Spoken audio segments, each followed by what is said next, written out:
ES Audio. Hi, I'm John Weeks, and this is the Evening Standard's Tech and Science Daily. Coming up, the fan car which broke the Goodwood Hill record. But first, Wimbledon is going high-tech. The tournament's kicked off today, and this year it's focusing a bit more on how tech can help fans who aren't there understand more about each player and each match. Brand new for this year is kind of surfacing some of the reasons, the win factors behind our match predictions, a likelihood to win prediction for each match.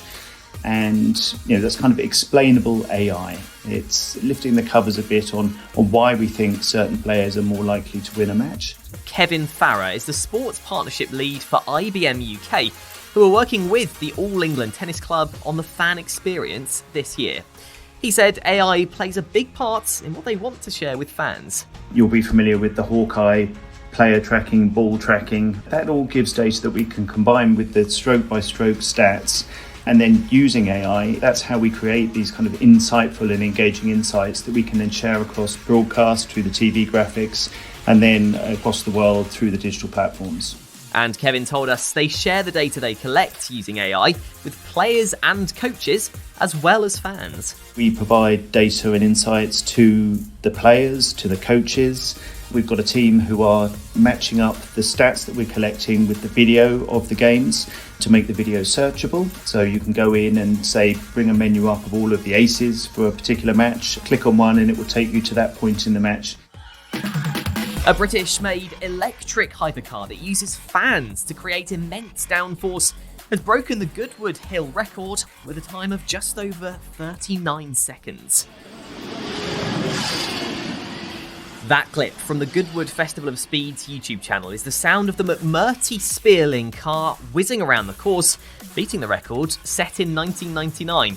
That was held by racing driver Nick Heidfeld, who did the run in just over 41 seconds in an F1 car. The McMurty EV can do 0 to 60 in less than 1.5 seconds and can produce 2,000 kilograms of instant downforce.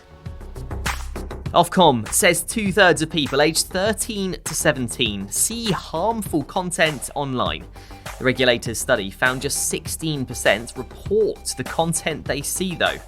It found the most common potential harms young people came across online were offensive language, misinformation, scams, and unwelcome friend or follow requests.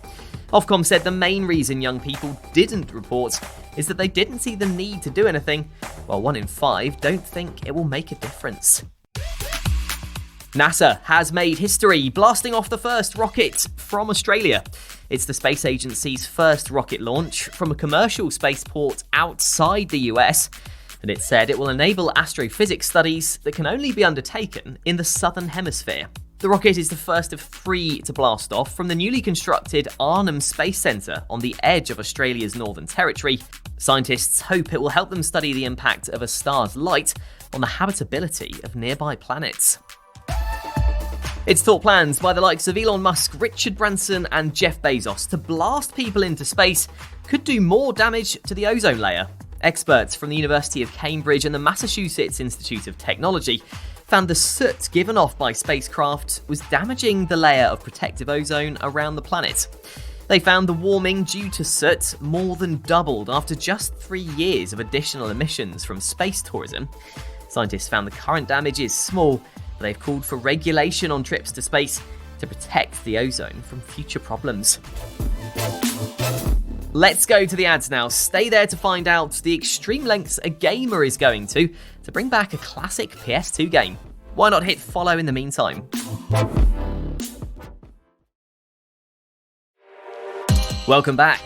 Charcoal entombed in ancient rocks in Wales and in Poland suggests the earliest wildfires on Earth occurred 430 million years ago. Scientists say that new data is important because it gives them a good idea of how much oxygen was in the atmosphere at that time. They said it proves the ancient atmosphere must have contained at least 16% oxygen, the minimum needed for wildfires to start. Today, oxygen makes up 21% of our air, but over the last 600 million years or so, oxygen levels in Earth's atmosphere have fluctuated between 13 and 30%. And finally, A mega fan of the PS2 classic Simpsons Hit and Run is making his own free roam version of the game.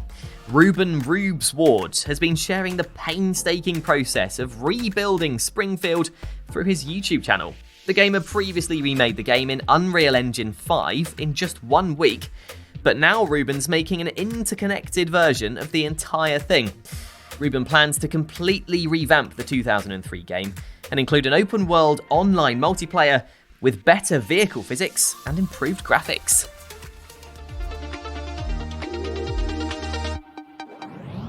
You're up to date. Come back at 4 p.m. for the Leader podcast, where we bring you the latest news and analysis from the Evening Standard in London. We'll be back tomorrow at 1 p.m. See you then.